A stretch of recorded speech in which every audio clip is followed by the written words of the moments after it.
Hello and good evening. How is the wiring in your building done? Do you have energy efficient appliances in your home? I am not being nosy. It's just that today's discussion will be focused on two issues of major concern to the Energy Commission. We will be looking at energy efficiency and the safe use of electricity as regards to the Ghana Electrical Wiring Regulations in 2012.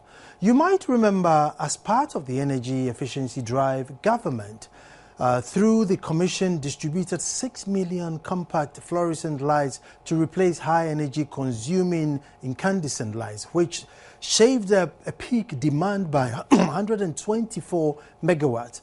In the same light, the Commission launched an initiative to promote energy efficient refrigerators through standards and label and a refrigerator rebate and exchange scheme. We have several fires. We've had several fires in the course of the year. Some of the causes are attributed to the use of wrong materials for wiring and engagement of incompetent wiring contractors. I want to know how we can get past that. I also want to know how things we have in use now can save us money and last longer. So I am talking to Victor Owusu, PRO of Energy Commission, to get some answers. My name is Nana Sakwao, and this is PM Express. Right after the break, we'll get talking.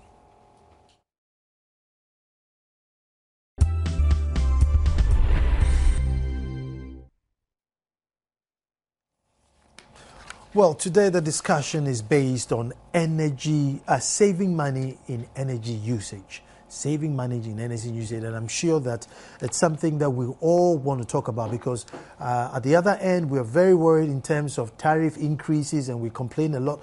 So the tariff increase are definitely going to come. So what do we do to, maybe pay the same as, we're paying now and still enjoy the energy that we need to use? And to do that with us in the studio, I've already mentioned, is Victor Owusu, who is the Public Affairs Officer for the Energy Commission. And welcome, Victor. Thank you, Nana.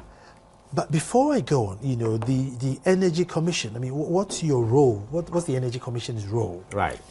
The Energy Commission was established by an Act of Parliament, Act 541, in 1997. Mm-hmm. Basically, we do three things. We are an advisory body. We advise the government of Ghana on all national energy policies. We make recommendations on energy issues to the Minister of Energy. That is the advisory role that we play. We also play a promotional role. We promote the development and utilization of renewable energy resources. We regulate and manage the development and utilization of energy in general in Ghana. We do the planning of Ghana's energy needs. We look at the situation and see, right, in a matter of, say, a year or two, how many megawatts of power do we have to bring on board? In terms of, say, charcoal, how many tons of charcoal do we need to keep those who use firewood and charcoal going? That's extensive. Yeah, that's very extensive. We do all these kinds of planning, right, and give indicative plans time to time. So as I speak to you now, we are updating some of the plans that we have come out with as far as the energy requirements of this country are concerned. And then we also do the promotion of energy efficiency. Right. At the same time also, we regulate all the energy utilities, right, both in generation, transmission, and then distribution by licensing them. So we license all the energy service providers. So just in a nutshell is what the Energy Commission does. So if a private company is coming in to generate power to sell, they have to come through. They have to come to the Energy Commission. Okay, that's they have to come to the Energy Commission for licensing before they can generate power. Okay, then before I go on, let me touch on the LPG film, because I know once upon a time there was a big saga that taxi drivers were using too much LPG and that the discount was meant for home use and not for taxis, and there was a saga. Then everyone said, hold on, if they are going to buy it, why don't you just ship in more and sell it to them, because you make more profit? Yeah, the part of the matter is that as far as the LPG issues are concerned, that is the domain of the National Petroleum Authority. Oh, so that doesn't come under That doesn't come under the purview of the Energy Commission. Then I'll skip it. Hitherto, it was part of the remit of the Energy Commission until NPA was created, right? So at least we have something to do with it once upon a time. Okay. When you had something to do with it, was the taxi drivers still an They issue? were using it, but it was not on the scale as it became with time. They were using it, but it wasn't as extensive as it has become now, because it has become a fuel of choice for the taxi drivers in terms of pricing. And at least, you see, basically, I mean, when taxi drivers start using it, it reduces the emission of CO2, the fuels that we use. So that isn't a bad idea, but we need to actually balance the needs of the taxi drivers and then the domestic users. That's very important. Because they were buying it, couldn't we just buy more so that they use it more? I mean, because they were buying it. I mean, it was not like we're taking it for free. Buying it more, putting it more. Well, the issue of storage and other issues are connected with it. You have to build a storage capacity that will enable you to get a product. That then takes time to build the capacity, storage capacity. It takes time, between 18 months to 24 months. So once we haven't gotten that kind of storage facilities available, it becomes very difficult to bring in more when you cannot have the storage capacity. 24 months, 2 years is only around the corner. The money, so, the dough involved is quite significant. I see. But I think that we are on the right path. I'll skip the LPG. Since now it's not under your domain, I'll skip it. But my argument is that if the taxi driver is buying the LPG and not taking it for free, then shipping more and sell it to them and make you a profit. Even if it's at a reduced profit, it's still profit. Anyway, that is the desired kind of thing that we all want to see, right? And it's cleaner for the environment. It's cleaner for the environment. I see you talk about renewable energy, so somewhere in the interview we'll talk about. It's cleaner for the environment, so the people should be encouraged to use it. The other thing I've seen is labels. On refrigerators and air conditioners, and I know you're pushing a lot of this labeling business. So, what's the yellow labels and red and green labels? Yeah, let me give you a brief background to this whole issue of standards and labeling. We actually introduced this standards and labeling into the system in 2005 when we came out with a legislative instrument, LI 1815, which stipulated that two items, that is compact fluorescent lamps and air conditioners, should have these labels. The idea was that, you see, wherever there is electricity, there is a lightning system. Everywhere you go, once people have electricity, the first thing that one thinks about is what? The lightning, right? And so lightning load was quite expensive, and I believe that if you are able to introduce standards and labeling and introduce efficiency into a lightning in the system, you'll be able to reduce the amount of energy that is consumed by lightning. And at the same time, air conditioning is a very intense energy consuming appliance. So we also came out with that legislation, LI 1815, which also stipulated that these labels have to be on the air conditioners. Basically, the standards and labeling is to ensure efficiency in the usage of energy. So we did that for these two items in 2005. And later on in 2008, 2007, 2008, we came out with these standards and labeling for refrigerators. So at the moment, we have three appliances that come with standards and labeling: compact fluorescent lamps, air conditioners, and then refrigeration. The fact of the matter is that if there is no labeling regime in existence, it's a free-for-all. Anything goes. But once people know, once manufacturers know that a country has standards and labeling, creating a standards and labeling regime, they don't just produce anything and throw it out there. They have to manufacture to the specifications as required by the labeling regime. So that's how far we've gone. And it's very important to note that Ghana is the first country south of the Sahara to introduce mandatory standards and labeling. South Africa does it, but that is not mandatory, it is voluntary. So we've chose the first over there. That's one of the first things that Ghana is noted for doing.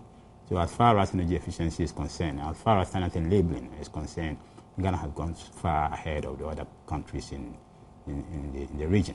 I mean, I know maybe platforms or interviews like this would, educate people.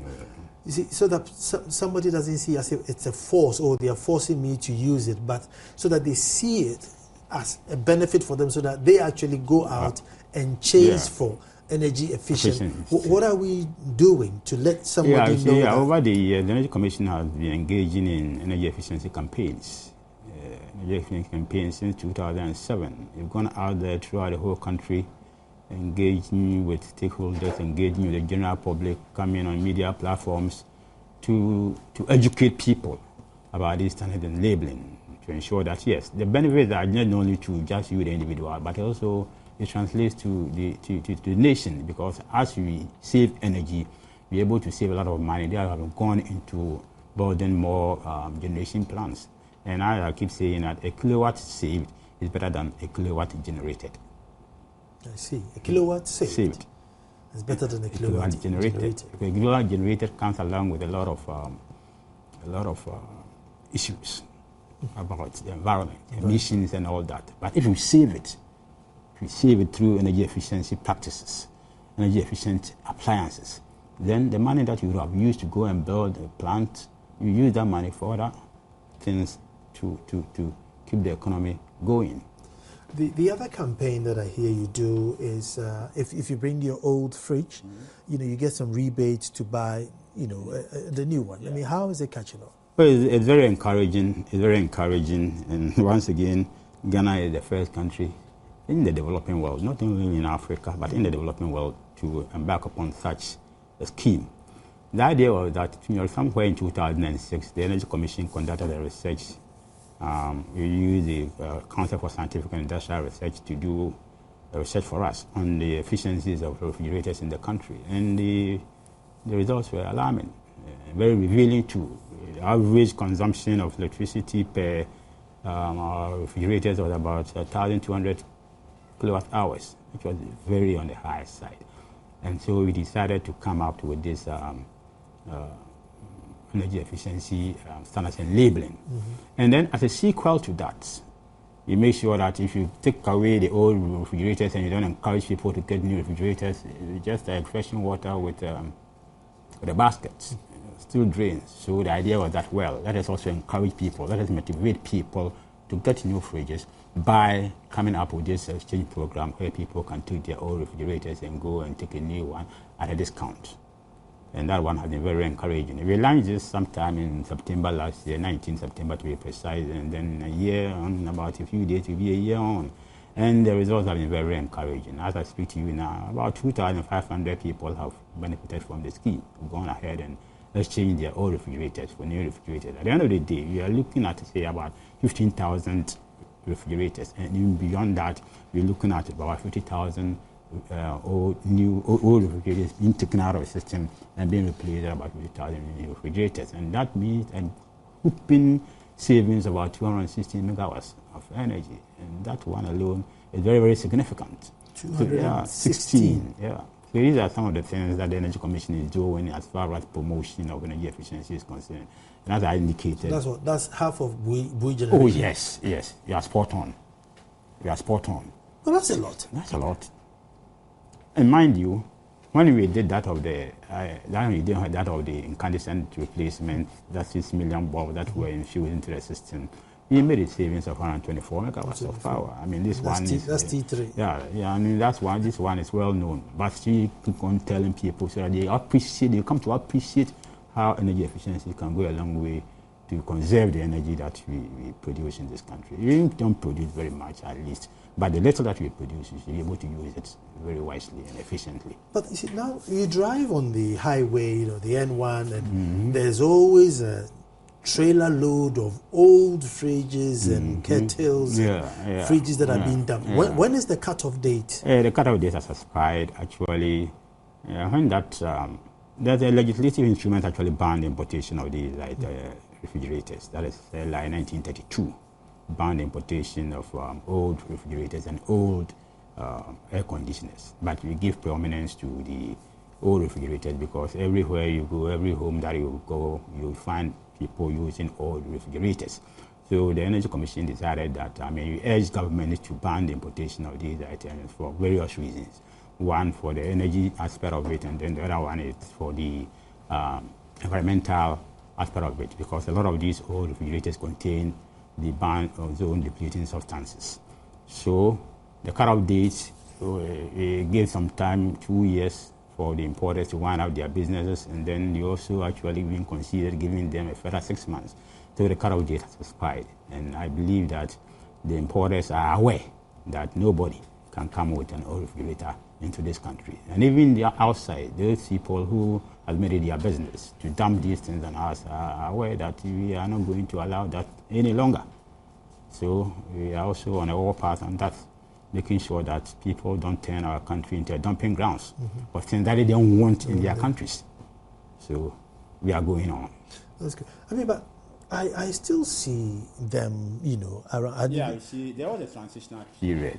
There was a grace period for people. The idea is not to destroy people's businesses, actually. So we gave a concession.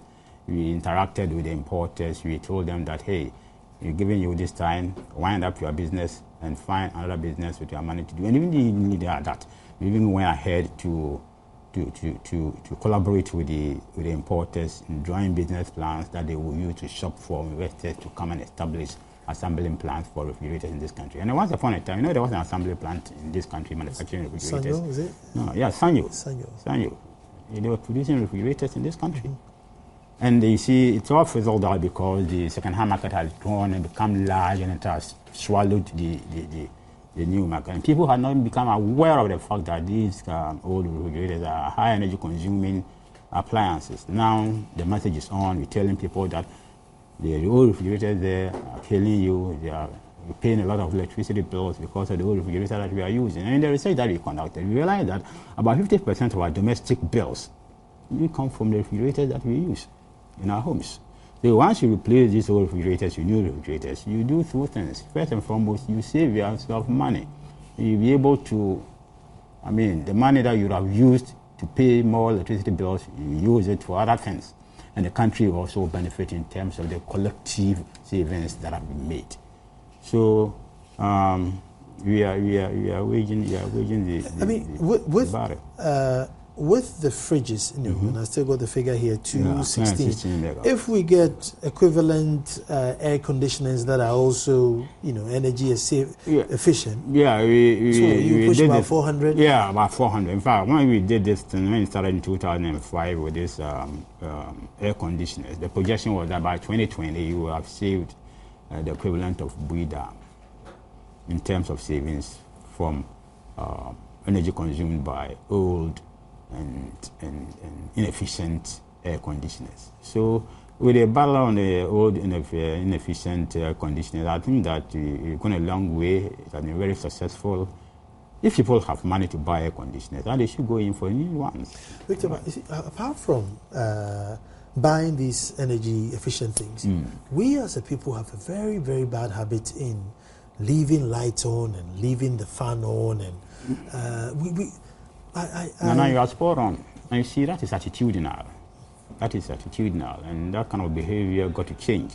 You need sustained education for people to come to appreciate the fact that we cannot continue to do this the way that we've been doing it. People who have had opportunity of traveling outside will tell you that people that they visit, their brothers and sisters, they don't play with their lighting systems. They will stay in the dark until about when night falls before they put on their lights. So we want to encourage people to appreciate the fact that, in fact, electricity or energy is expensive. And so in using it, you've got to use it efficiently and wisely too. So as part of the energy education, part of our education, we go all out there telling people that you've got to change that kind of bad practices of leaving lights on, using end-use appliances that are energy consuming and all that. The campaign is on, and I really appreciate that platforms like yours will give us the opportunity to appeal to people that, hey, Jack, we cannot continue to do it the way we've been doing it. So it's hard time you all learn to be energy efficient in the use of energy in our homes.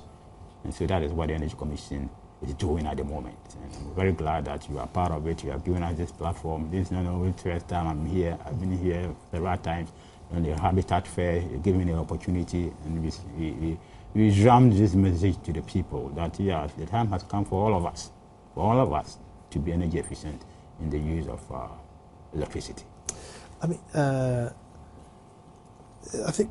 Do you think if we explain to the end user that, by doing X, Y, Z, even if the tariff went up, you will still pay the same thing that you're paying today?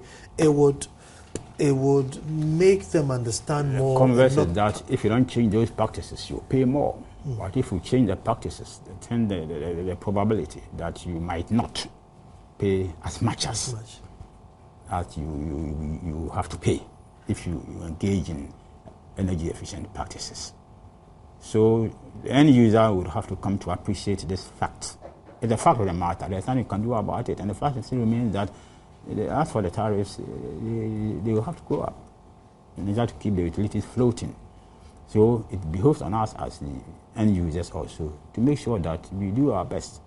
I mean, has the Energy Commission got any research or report to find out why we want literal energy for almost free? I mean, why have we built that habit? Because like you said, if you travel abroad, the first thing you know is that your bills. And so people wake up in the middle of the night to wash because that's when the electricity is cheaper.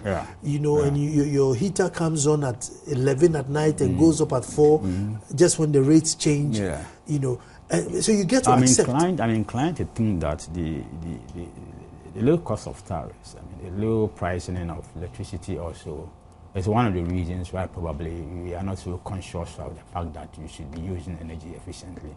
If you pay the right prices, right, I think people will then begin to see reason and then have to change their habits of using electricity one-tonely. And so join all of us to send our message out there to the end user that electricity is expensive. You try as much as possible to make sure that you do the right things. I mean, sometimes it becomes very, very disconcerting seeing people using the kind of end user appliances that are very energy inefficient and high consuming ones. Somebody wants to boil water. Instead of probably using gas to boil the water, you prepare to use a kettle to boil water. And kettle too is a high-consuming appliance. And so if you prepare to use that one, then you must be prepared to pay. And they fill the kettle up, but he's only going to make a cup of tea. A cup of tea. So at the end of the day, the price of the cup of tea that is made is higher than the tea that is drinking. You see?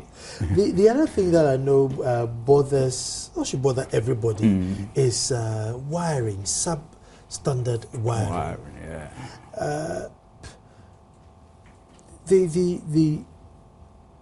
How are we going to preach, the use of good wiring? Because I always argue that you go to the market and you've only got maybe 20 cedis in your pocket and you need a certain meter or certain yards of wires, and it's just not enough to get the good wire. So you may probably think, well, let me get the substandard wire, and then maybe 6 months down the line, if I get the 60 cedis, I go and buy the proper wire. Which, of course, if the substandard wire is working, it will be very difficult for you to go and buy to come and replace it. At the end of the day, it becomes dearer to you when you buy the substandard one than to have bought the quality one in the first instance. For me, that is a false economy, right? Oh, let me do with this one. Knowing very well that it is cheaper, inferior.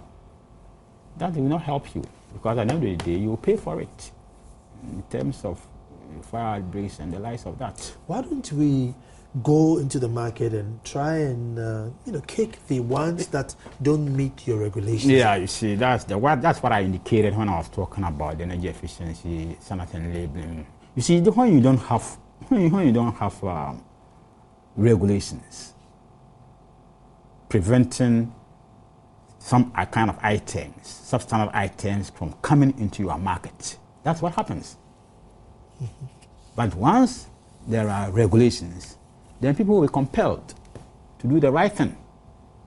You see, for example, with these refrigerators, now the standard enabling, which is applied to the refrigerators, ensures that only efficient refrigerators are brought into this country. So we need to apply that to wiring. You want to apply that to wiring. And thank God, with our wiring regulations, you have captured that in it. The kind of materials that are used for wiring in this country, so you have to conform to the ones that's prescribed by the Ghana Standards Authority. So if we get the wiring right, so everybody now is bringing in the right material. Yeah. But then Joe Blocks goes to buy the wire, comes home and connects, it anyhow it goes. So now we need another regulation to make sure. There is a regulation, Electrical Wiring Regulation 2012, LI 2008. Right. We have come out with our regulation, and that regulation basically talks about three things. The first thing I talked about is who is qualified to undertake electrical wiring in Ghana. Right. The second one is about how the electrical wiring should be done. And then the third one is about the kind of materials that should be used in wiring in this country. See, all these things have been captured in the electrical wiring regulations that we have passed in 2012. Precisely 24th of February, Parliament passed that act in 2008 to make sure that only certified and qualified people undertake electrical wiring in this country. So that one is not circumscribed by law. See, I can see, the big boys, the Manettes and the Villagios using certified electricians. But again, Mr. Simple bought his plot of land. It's taking him 10 years to gather some small... So what we are doing is that we are saying that it's not only just the big-time estate developers, landlords, you and I, if you get a little dough and you want to put up a house, make sure that the person you engage as the wiring practitioner or the person who's going to wire your house... But they might be too expensive. Yeah, they won't be too expensive. Because at the end of the day, if you are not certified by the Energy Commission, you cannot practice your trade. So between now and 2014, where you have given a leeway for people holding all the old licenses issued by the utility company, ECG, and people who don't possess the licenses, to make sure that they regularize their business, they regularize their trade. After that, if you are not certified by the Energy Commission, issue the seal, an ID card, an installation certificate, you will not get anything to do as far as wiring is concerned.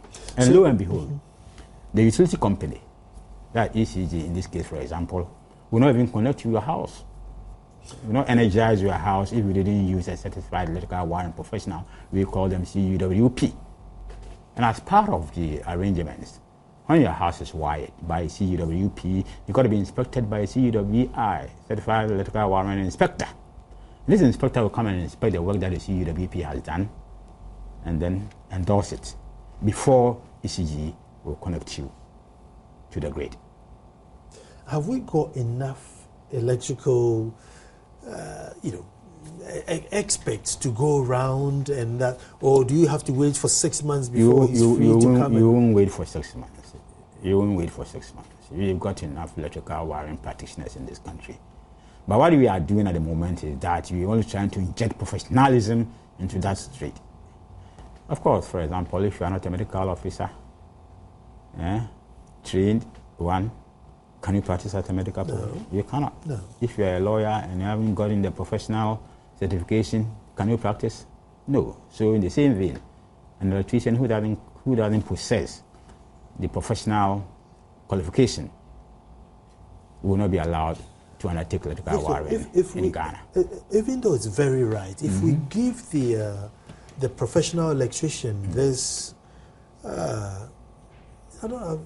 opportunity, I don't know, which is, wouldn't they overcharge us, thinking, well, he hasn't got anywhere to go, so let me charge him? No, I don't think they will. If you think that electricians were charging. You can go in for another electrician. You can compare prices and then see the one that fits into your pockets. Very good. I'm going to take a break now, and then as soon as I come back, we're going to continue with this conversation to make sure that, indeed, what is even going to be the standard of charging? Is it a one-bedroom house? What's this two-bedroom house going to? And how much is it going to charge me for the castle? Stay tuned. We're coming straight back. Market forces.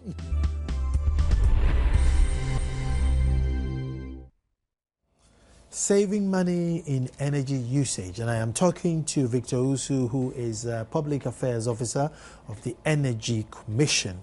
And just before we went on the break, we're just trying to figure out, once we've all regularized the system and we have our certified electricians, so the fires are going to reduce, we're not going to have so many rampant fires. But the question is, how do they charge us? Because now they know that, well, if you don't take my charge, you're not going to get connected.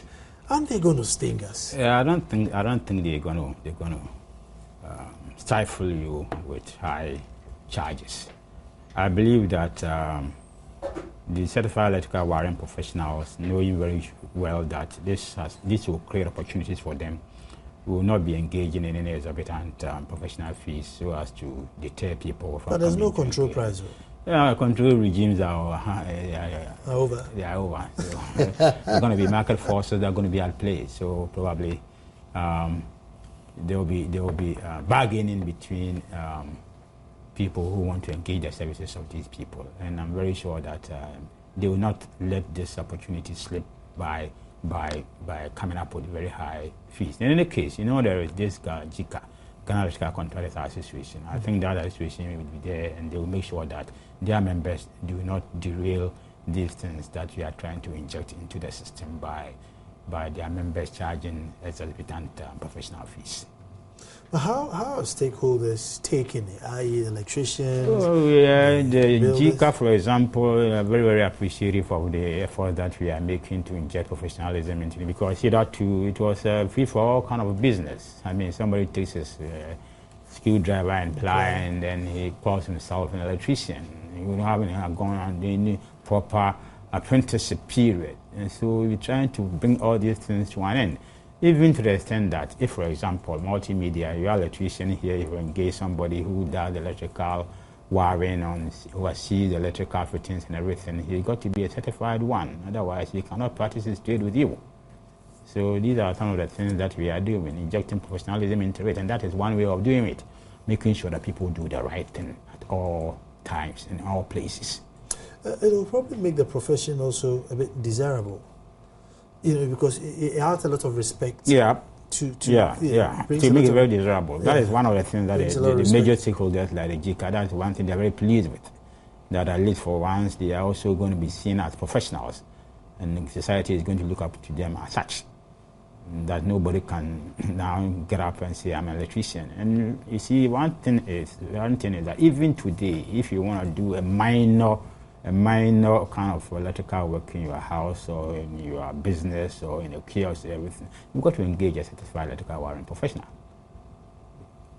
If you don't do that, you fall foul of the law, because you have to issue installation certificates. You have to emboss your works with a seal that is given you by the Energy Commission, and the Energy Commission from time to time will go to the utility company and request for these records. And if anything is found wanting, the commission will sanction the person, either the CEWP or even the utility company itself, for failing to do what is prescribed by the law. And so they are very, very interesting days ahead of us as far as this electrical wiring regulation is concerned. Hard facts, television ads or radio ads telling you that, 10 houses burn a day because of bad wiring. Hard facts like that, would that help to tell, look, this wiring thing, I need to take it serious? Because we know that so many fires happen, but well, it's not wiring. Yeah, now see, one of the things that's very, very interesting and very instructive as far as this electrical wiring regime that we have promoted is concerned is that from time to time they've got to be auditing of houses, auditing of buildings, to find out whether in a certain periods they are still efficient or they are properly being done. And so there's this auditing of households, buildings. From time to time, the Energy Commission will appoint inspectors to go around and audit buildings to see whether the wiring are right. Under the law, in a period of 10 years, if you put up a building within 10 years, it will be subject to auditing. In a matter of 5 years, after the first 10 years, it will be subject to auditing. After the 3 years, it will be subject to auditing. So all these things are kind of opportunities that you have opened up for these electricians. Because definitely it is these electricians who will be doing the wiring, the inspection. Yeah. And one aspect of it is that there are two classes of certified electrical professionals or practitioners. The CUWP, that I said, the certified electrical wiring professional, and then the certified electrical wiring inspector. The inspectors who will be doing this auditing of the buildings. And there are people who have experience in the business 15 years, and so who have proven track records of having done very good jobs. These are the people that we are going to appoint as the inspectors. And so you see that sooner than later, you send some people around here to come and audit the buildings of multimedia and see whether your wiring is in the right frame. Now, since you're here, I cannot let you go. Don't let me go. Don't let me go. Talk about renewable energy. Yeah. We are slow in catching up on renewable. I mean, every house could have a little windmill or something, to use up maybe 10 or 5% of your energy from windmill. I appreciate that. I appreciate your point. I appreciate your concern. The Energy Commission does appreciate this kind of concern by people that, look, why can't we use solar or some other forms of renewable energy so that at least we can lift the burden of the lightning load from the grid by using alternative sources of energy? And we have promoted the renewable energy law, which was passed last year. And as part of the renewable energy law, we are putting in place measures that will ensure that we use a lot of renewable energy, either by solar or by wind or biomass, to make sure that we also get alternative sources of energy through the renewable sources. It's true, yes, at the moment, the contribution of renewable energy to the national energy mix is very, very insignificant. But then, once this law has been put in place, investors should be motivated and encouraged to enter into the renewable energy, generating electricity through renewable energy resources. So far, the Commission, we've been receiving requests from investors. About 15 companies so far have come to take provisional licenses to generate energy through renewable energy. Yeah, 15 of them as I speak to you right now. And they are all very, very serious pursuing this issue of renewable energy as a form of one of our forms of the energy. Some of the things now, what we are waiting for, what most of these people are waiting for, is what we call the feed-in tariff. The feed-in tariff that will determine the pricing. Obviously, if you are using renewable energy to generate, it will not be the same as the conventional. The cost will not be the same as the conventional sources like hydro or from thermal, using either like crude oil or natural gas. Renewable energy generation kilowatt percent will be much higher.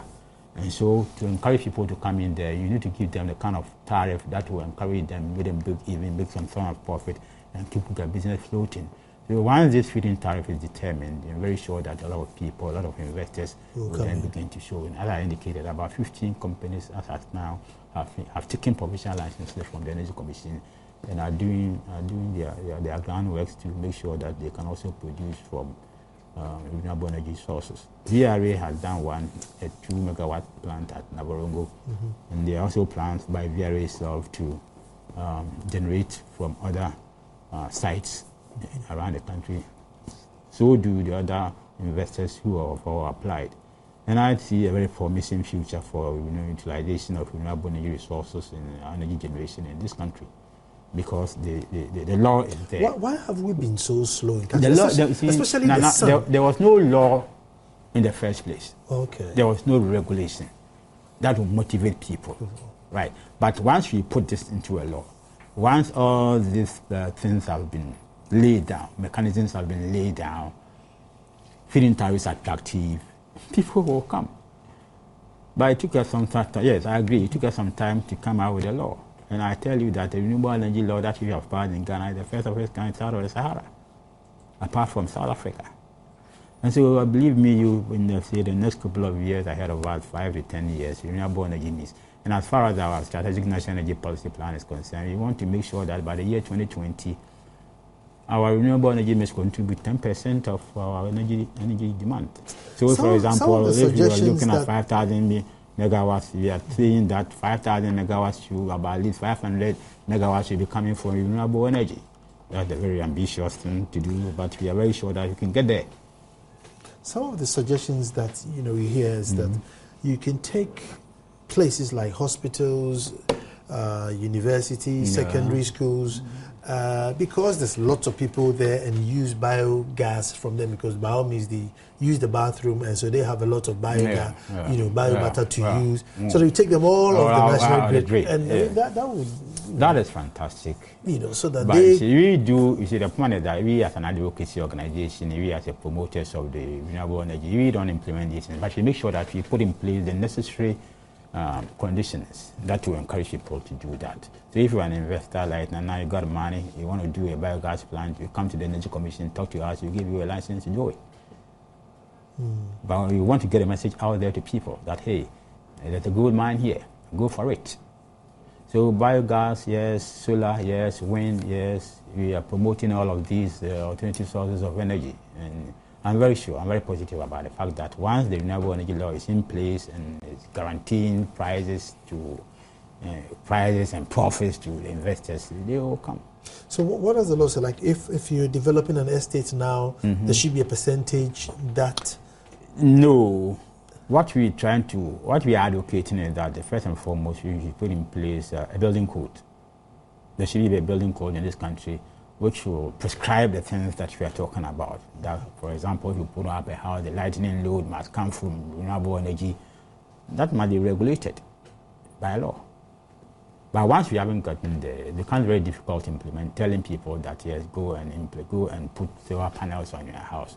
But if there's a building regulation, building code in this country, which specifies, for example, that all houses or all estates must have solar panels at their lightning, for the lightning, I think that it will help all of us. Would it be unfair to say that, or you think it's a law that's feasible to pass?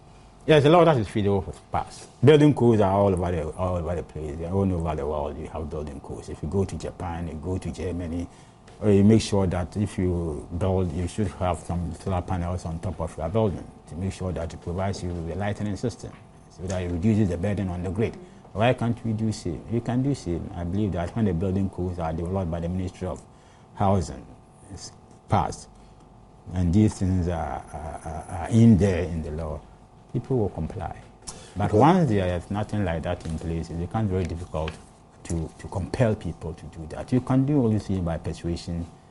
You can only do that by persuasion. You can only do that by telling people the benefits that they will derive if they put solar panels on top of their buildings, or if they use other alternative sources of renewable energy as part of the lighting systems that they put in their buildings. So it's not only that. You also believe that the structure, the structures themselves must be energy efficient. These days, you put up a lot of buildings that are very, very energy inefficient.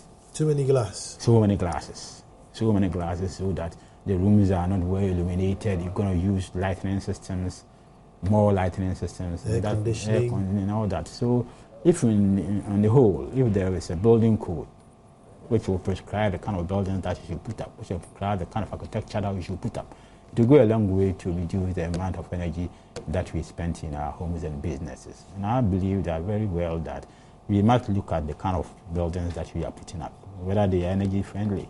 And I say no, most of them, you go around Accra, look at the tall buildings, look at the glasses that they are using.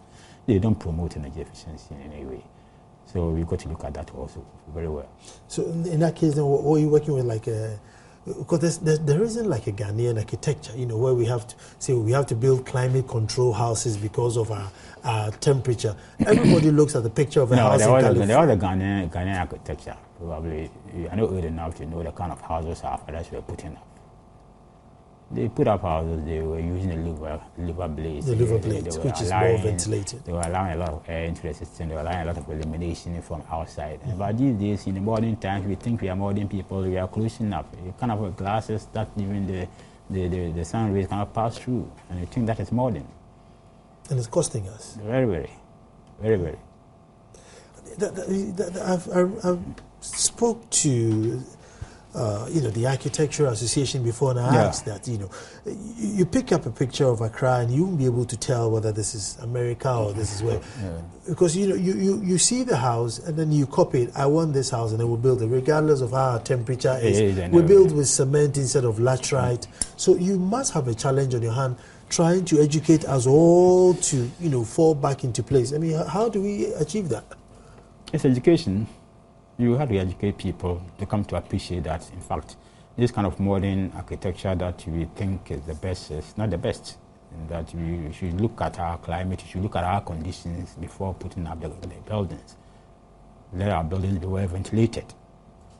Let's make sure that illumination from the rays of the sun is checked, that you will not be putting up so many lightning points in our houses. These are some of the things that you might be considering. These are some of the things that the Architectural Association of Ghana should be considering. These are the some of the things that the building codes, if they are going to come about, should be talking, should be looking at. So that at the end of the day, we don't copy blindly from outside. And I think what we are doing now, we are copying just wholesale without making sure that conditions in our country is a reflection of what we are doing. I don't know if Energy Commission has looked at it, but building with laterite, the clay, automatically makes the house climate control, warm at night, cool in the afternoon, it regulates for you. And we used to build like that until somehow we got, addicted to cement. It became modern. It became modern, so we got addicted to cement. And it is documented, and we know, and 90% of the land is laterite. Why aren't we switching back to laterite? I'm sure you have to talk to the architects. After the energy commission, when it comes to the energy matters, then we can then. No, because that will save you people, about 20%. I'm sure 20% of energy. You will do institutional collaboration and then see how best you can go about it. And tell people that look, let's go back and use the laterites that our forefathers were using. But the buildings were okay. I mean, this international heritage buildings. No, but all over the Western world, most of the houses are built with lateral bricks. There are still bricks there. So why aren't you using it here? So maybe we are due to come back. So what's the next big thing on the Energy Commission? The next big thing that we want to do is that we're sending these messages across, the message of energy efficiency, the message of promoting the right caliber of people in technological wiring in this country, the message of making sure that renewable energy plays a vital role in the energy mix. These are the messages that we are sending out, and I believe that in the next years ahead of us, we will do more. Any collaboration with Ministry of Education so that children in class 1, class 2 would learn to switch off the lights? That is in my domain. My domain as the public affairs officer of the commission, it behoves of me as part of my functions to make sure that education permeates to the little ones, because once the little ones are educated and they learn that energy efficiency is very important, they will even tell their daddy that daddy put off the light and this kind of thing. So we have a like they were saying, it's in the pipeline, making sure that we go to the schools, particularly at the JSS levels, where we can educate the children. Don't you want to get them before JSS? Well, at the JSS level, 15 years before they come to the universities, where they have access to... They would have picked up their bad habits. They already have a lot of appliances. If we catch them young over there, I think that as they move to the next level of educational ladder, they will be able to appreciate energy efficiency better. When they start doing green means go and red means stop. At that level, if you tell them if you're not in the room, turn off the light or something. We have a lot of educational materials that we distribute. In fact, during the Habitat Fair that we participated, we distributed a lot of these educational materials. And during the national policy fairs that were organized within the last 3 years, we distributed a lot of these educational materials. Is there a helpline where, let's say if I was building a big structure, I can call and say, look, can you help me with energy saving? What should I do? Is there any helpline that the Energy Commission put out a helpline to tell people that if you are building, come to us and let us... For insulation or for climate control? Okay, you can come to us, but at the moment we don't have that kind of helpline. But if you desire to have any assistance or any help or any advice from the Energy Commission, our doors are open, and then we will talk to you. Well, thank you very much, Victor. It was brilliant. It was quite educative, and I'm sure you out there also know that just turn off the energy that you're not using. Don't boil the whole kettle if you're only going to make a half cup of coffee. Glass of put us the amount of water you need in the kettle. You can use gas. If you can use gas, use the gas preferably. It's cheaper than gas. Thanks for watching, and as I say, tomorrow we'll be back to do it all over again. Thank you very much.